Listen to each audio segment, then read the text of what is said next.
Hi, welcome to Cheese Kitchen. Red bean paste buns? Nah, we're making hedgehog and bunny buns today. Let's make the red bean paste first. 150 grams of red beans, 2 cups of water. Soak them overnight. The beans will become a lot bigger the very next day. Load the beans into Instant Pot. Add 2 cups of water and cook them for 30 minutes. Now let's make the dough. Into 300 grams of flour, add 5 grams of dry yeast. Mix them.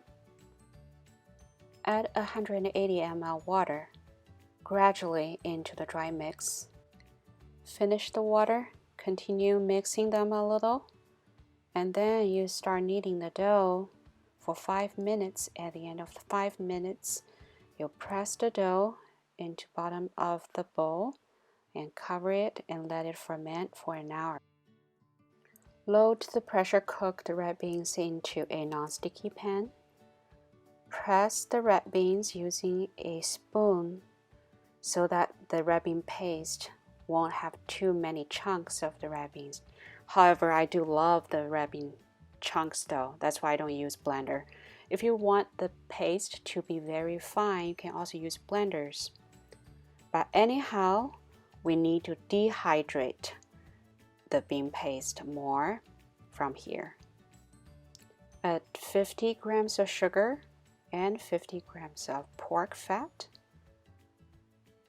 Mix them at medium heat. This mixing process is a bit long and tedious, but eventually you'll get here in about 12 minutes and you'll get something that's kneadable with a spoon. Load the red bean paste onto the silicone sheet. Put some flour onto it and reshape and roll it into a long tube and cut the tube into 16 small sections.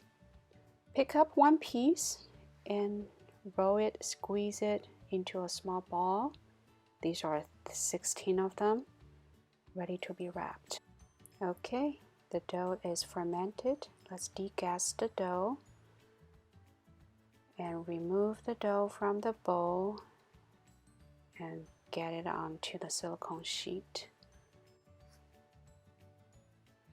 Get some flour, start kneading the dough. Cut the dough in half, put half aside, cover it, make sure it's not dried. Let's process the first one by squeezing it and rolling it into a long tube for this first piece, and we cut that into 8 small sections. Let's take one piece, press it, and roll it. Put flour on both sides and do this way to make the edges thin. Oh, the center is a little bit too thick. That's why I give it a little gentle roll. Put the wrapping ball in the center and start wrapping it. It takes a little practice to do this wrap, but at the end, you just want to seal the bun. Let's zoom in and have a slow motion replay.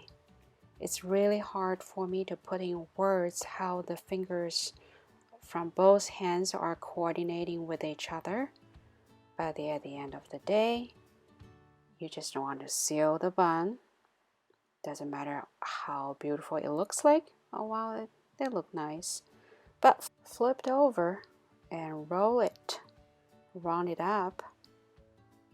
These are what they look like. We've done so much work. Now it's time to have some fun. Gently push 2 green beans into the bun. Squeeze that a little. Become eyes, right? And then snip some dough from the top of the buns. Now you tell me what we are making. Yeah, hedgehog. It's another puffy hedgehog. Now let's make bunnies. They have longer ears and a tiny tail.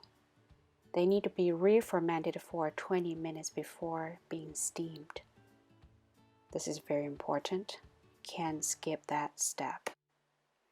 At high heat, we steam them for 15 minutes.